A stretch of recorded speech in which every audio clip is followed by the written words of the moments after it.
글쎄 그 대한민국 최초 밀리언셀러로 김홍신이라는 이름을 젊은 시절에 그 벼락스타로 만들고 아직까지도 그 김홍신 하면은 상징이 인간시장으로, 그러니까 인간시장은 곧 김홍신이고 김홍신은 곧 인간시장.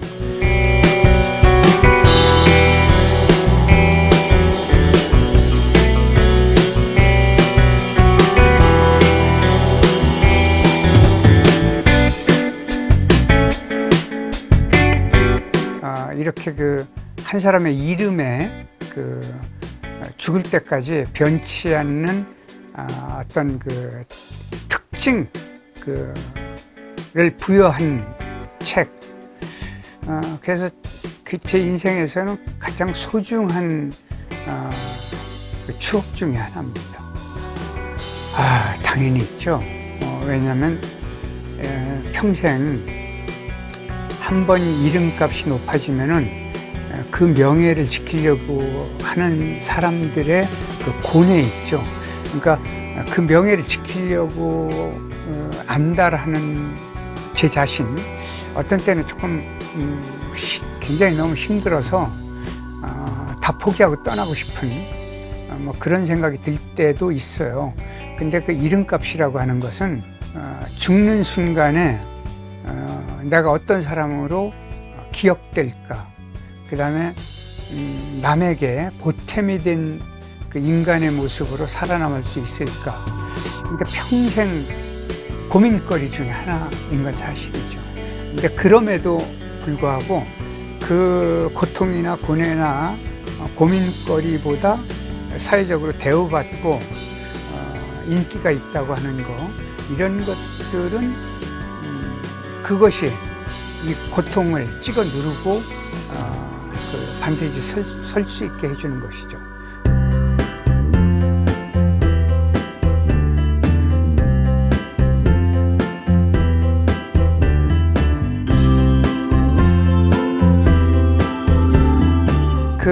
이제 이거는 제가 시작한 게 아니고 지금 옆에 계신데, 저도 꿈이 뭐였느냐면 나이 들어서 늙으면 동화를 써서 이 동화를 쓰면 이제 그 뭐라고 그럴까요? 내가 어린 마음으로 이렇게 좀 순수한 마음으로 돌아가는 징검다리 같은 거거든요. 그래서 이제 그 둘이 앉아서 이 얘기 저 얘기를 하다가 그러면 이제 공동 작업을 한번 하는 게 어떠냐. 근데 저는 그쪽 분야를 잘 모르고, 근데 이제 아이디어는 그 생산할 수가 있는데 실제 그 글의 맛이나 이 글이 어린아이의 그 심정 속으로 들어가게 하는 그 문학적 그 기법, 그 다음에 이걸 통해서 부모가 아이와 함께 공동으로 말하자면 정신적 그 소통을 할 수 있는 방법론, 이걸 이제 유일하게 할 수 있는 작가이기 때문에 공동작업으로 이걸 시작을 했어요. 지금 사라져가고 있는 우리 온돌 문화, 이거를 아주 정교하게 표현을 했고, 또 이것이 우리 민족사에서 얼마나 위대한 그 하나의 통로였는가. 아이가 읽어야 될 거지만은 어른이 읽고 아이에게 우리 잃어버린 우리 민족의 정통성 같은 거를 전달해 줄 수 있는 굉장히 좋은 수단이 되겠다, 이런 생각을 해서 이걸 보는 순간 굉장히 기분이 좋았습니다.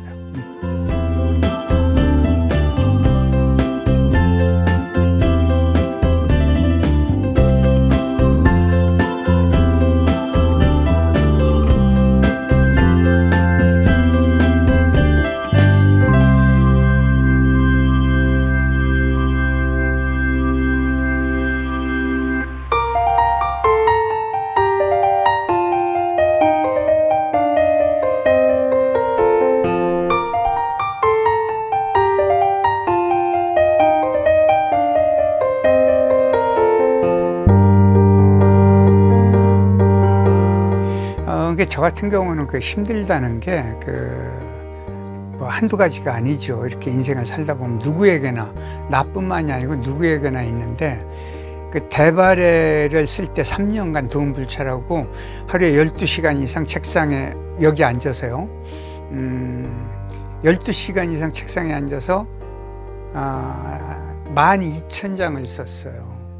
12,000장이면 내가 그 높이로 얘기하면 1m 20cm예요. 그 많은 거를 쓰고 나서 이제 병이 드는 거죠. 햇빛 안 보죠. 그다음 물을 적게 마시죠. 너무 오래 앉았죠. 그래 되니까 오는 게 요로결석 2번 와서 수술했죠. 그 다음에 이제 이 방광에 문제가 생겨요. 너무 오래 앉아 있으면. 그 다음에 이 머리칼 빠지죠. 그 다음에 저는 아직도 만년필로만 글을 쓰는데, 여기서부터 손가락부터 마비가 가서 이게 왼쪽 머리 밑까지 올라가요. 그리고 이제 어쩌다가 햇빛을 보면은 햇빛 알러지가 와서 온 피부가 아주 빨갛게 이렇게 되고, 소화불량 때문에 밥을 제대로 못 먹고 체중이 저 같은 경우 한 2-3kg 줄었다면 힘이 하나도 없어진 상태라고 봐야 돼요. 그 다음에 갑상선 항진까지 와요. 그래서 계속 설사하고 몸이 바짝 마르고 이렇게 되죠. 근데 그런 지옥에 한번 들어갔다 나오니까 아침에 눈 떠서 살아있는 것만도 천당인 거예요. 이렇게까지 극심한 말하자면 고통을 겪고 나니까 이제 살맛이 난다. 그 뒤로 제가 뭐라고 그럴까요? 불교에 가면 참선을 했다고 하고, 기독교식으로 이야기를 하면은 통곡의 벽을 넘어선 것 같고, 뭐 하여간 그런 느낌을 받게 된 거죠.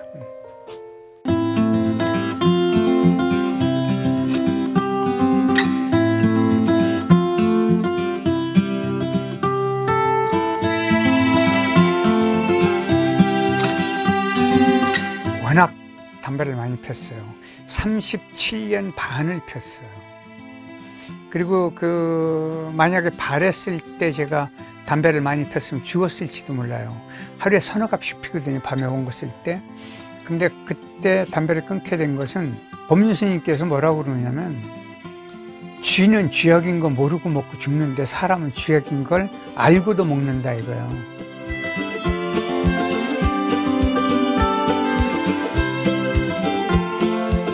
그렇게 하고 6개월간 그 금단 현상 때문에 고생을 무지하게 했어요. 그리고 그렇게 모지락스럽게 끊었더니 사람들이 저보고 독하대요. 담배 끊었다고. 세상에 다 담배 끊어도 당신은 못 끊을 거다 그랬는데 끊으니까 독하대요. 그래서 아니, 독국물을 먹는 사람이 독하지 끊은 사람이 왜 독하냐, 그렇게 이야기를 했어요. 근데 그 뒤부터는 이제 제가 금연 전도사가 된 거예요. 담배 피는 사람한테 꼭 제가 이야기를 해요. 제 얘기를 하면서 그거는 당신만을 건강을 해치는 게 아니고 당신 주변을 다 해치는 것이다. 당신 가족과 친구와 주변 사람에게. 그러니까 당신이 건강하게 살아 있어야 주변에게 보탬이 된 사람으로 살 수 있다.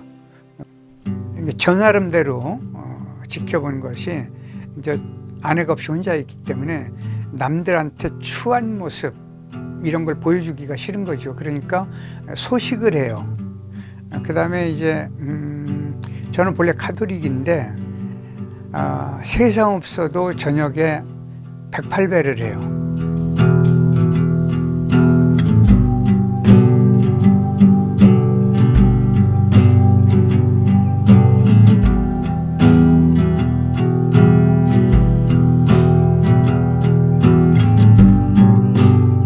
나를 사랑해야 되거든요. 나를. 왜냐하면 내 존재는 이 세상에서 가장 귀한 존재거든요. 그러니까 나를 사랑하려면 어떻게 돼요? 건강해야죠. 그 다음에 나를 아끼는 방법이 여러 가지 있는데 가장 크게 아끼는 것은 저는 두 가지로 봐요. 사랑과 용서로 보거든요. 그러니까 사랑과 용서로 짠 그물에는 세상 없는 것도 걸리고 바람까지 걸리거든요. 그 다음에 사랑할 때는 나만 가면 안 되고 이제 그림자까지 함께 가야 되고, 그 다음에 미워할 때는 나는 빠지고 그림자만 보내는데 햇빛과 함께 보내라 이거죠. 근데 이렇게 미움을 털어버리면은 참 평화로워져요. 근데 사랑하기도 쉬운 게 아니거든요. 그렇죠? 사랑을 하면은 꼭 어떤 보답을 바라게 되잖아요. 그 계엄 때, 군사 계엄 때 저를 잡아간 고위층 인사가 있어요. 국회의원까지 했죠. 근데 작년 6월에 돌아가셨어요. 우리 집에서 보면은 그 동북쪽에 있는 병원 영안실이에요. 대학병원. 그쪽을 향해서 108배를 하면서 기도를 했어요. 좋은 곳으로 가시게 해달라. 그러니까 기도를 그렇게 하고 나니까 그 사람은 모를 거 아니에요. 죽었으니까. 근데 이제 저는 평화로워진 거죠. 그러니까 미움이 사라지니까 제가 편안한 거예요. 제가 편안하고 건강해지는 것이죠.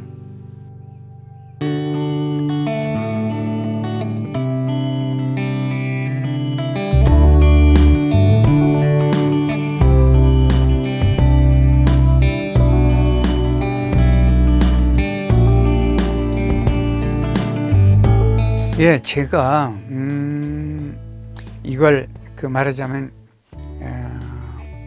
워딩을 배울 겨를이 없었어요. 국회에 있을 때 배웠어야 되는데, 국회에 있을 때는 이제 비서진에서 전부 해주기 때문에 배우기가 좀 어려웠고, 그런데다가 이제 원고를 쓰기 시작하니까 내 손이 따라갈 방법이 없지 않습니까? 그러니까 만년필로 아예 시작을 한 것이죠. 그런데다가 여담입니다는 이혜령 선생님이 최인호 선배하고 저를 오라고 그래서 갔더니, 내가 그대들을 그렇게 아끼는데 아직도 손으로 글을 쓰는 게 말이 되냐. 상상력이라고 하는 건 나비처럼 날아가는 거다. 근데 이걸 쓰는 동안에 날아가 버린다. 그러니까 그걸 탁탁 채서 하는 방법은 컴퓨터로 글을 써야 된다. 근데 그분은요, 언어에 명령어가 없어요. 설득어는 있지만은 명령어가 없는 양반인데 평생 처음으로 명령어로 두 사람은 반드시 시작을 해라. 둘이 거부할 수가 없으니까 예 하고 나오자마자 현관문을 탁 나오고 인사하고 나오자마자 최인호 선배하고 둘이 하이파이브를 했어요. 죽어도 우리는 죽을 때까지 손으로 쓰자. 그래서 아직도 지금 만년필로 쓰고, 인호 형은 이제 돌아가셨지만은 손으로 쓰다 돌아가셨고, 저는 아직도 손으로 쓰고 있어요.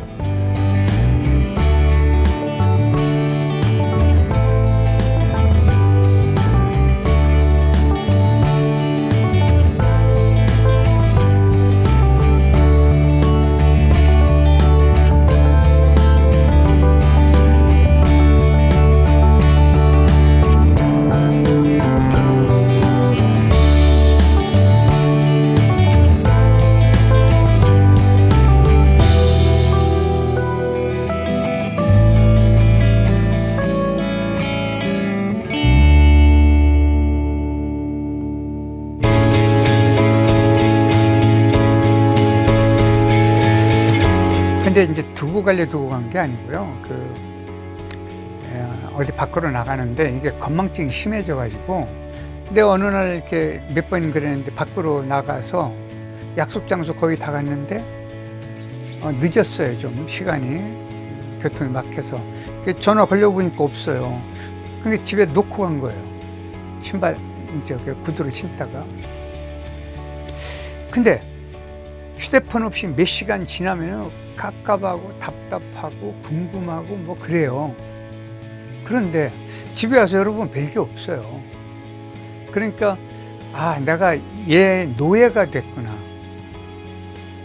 그러면은 이렇게 살면 무슨 의미가 있을까? 그래서 어떻게 하느냐면 휴대폰을 어떻게 하는 줄 아세요? 등산 갈 때는 거기다 책상에다 놓고 너 집에 있어? 나 산에 갔다 온다? 얘한테 이렇게 말을 해요. 그냥 일부러.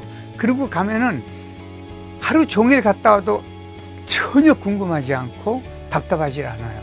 그러니까 마음을 내가 어떻게 두느냐에 따라 달라지는 건데, 우리가 지금 너무 그 디지털에 노예가 돼 있어요. 근데 이게 이렇잖아요. 요새 이제 스마트폰 하나면은 세계적인 명교수 한 10,000명을 내가 데리고 있는 것 같아요.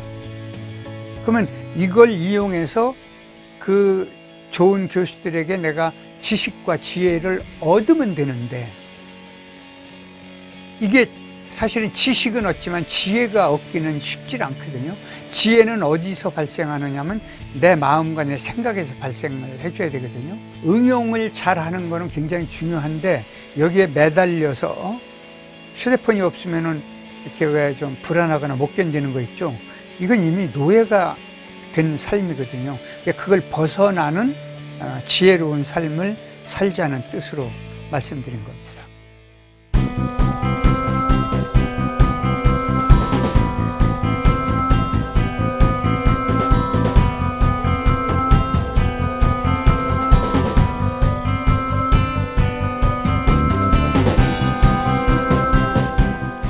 근데 행복이라는 거는요, 아주 멀리 있거나 웅장하고 큰 게 아니에요. 제가 강연을 하면서 행복 어디에 있죠? 그럼 전부 내 마음에 있다고 그래요. 근데 묻지 않으면 마음 밖에 있거나 남이 가지고 있거든요. 근데 행복은 안으로 가지고 들어오는 소소한 것들이에요. 거창하고 큰 게 아니고. 그러니까 이제 아침에 눈 뜬 거 얼마나 행복해요.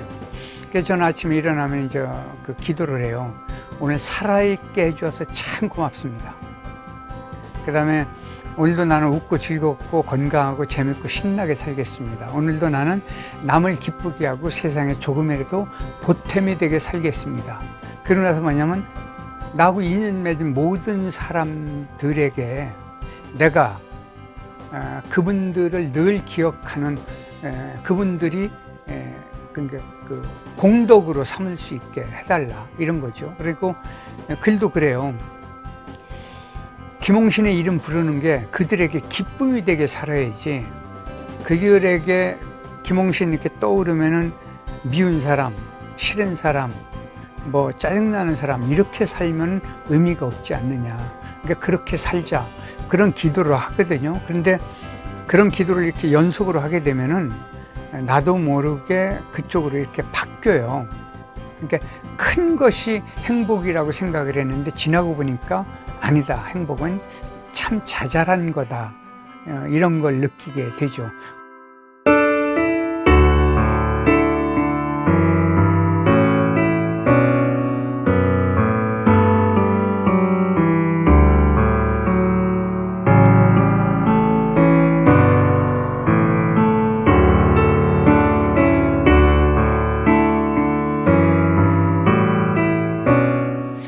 하고 싶은 게 너무 많아요. 그래서 문제예요. 정말 그림 그리고 싶고, 붓글씨 쓰고 싶고, 사군자 하고 싶고, 뭐 동화 작업을 본격적으로 해보고 싶고, 그리고 그 죽는 날까지 글을 쓰다가 만년필을 손에 잡은 채 죽었으면 좋겠어요. 그리고 남들이 저를 아쉬워는 하되 슬퍼하지 않았으면 좋겠어요. 그래서 그냥 장례식장을 밝은 꽃으로, 그 다음에 검정 옷 입지 말고 전부 밝은 옷 입고, 맞으면 샴페인이나 뭐 와인이거나 뭐 막걸리를 마시면서 아주 경쾌한 음악을 틀어놓고, 그리고 이제 남은 인생에서 글쟁이니까 대발에 같은 진중한 작업, 대발에는 잊어버린 우리 역사, 잃어버린 우리 역사를 되찾아오는 역할이었다면, 앞으로는 그 인간의 본 모습, 인간의 그 원초적 그 향기 이런 것들을 승화시킬 수 있는 글을 좀 쓰고 싶어요. 그러려면 제가 이제 건강을 유지해야 이게 쓸 수 있지 않습니까? 우리는 늘 고통 한 개쯤은 데리고 삽니다. 그 고통을 애써 꺼내려 하면 다른 고통들이 달려들기 마련이지요. 지금 내게 주어진 고통, 지금 나를 따라다니는 고통을 통해 다른 고통을 잊고 나를 다스릴 수 있다면 그것이 바로 지혜로운 삶일 것입니다.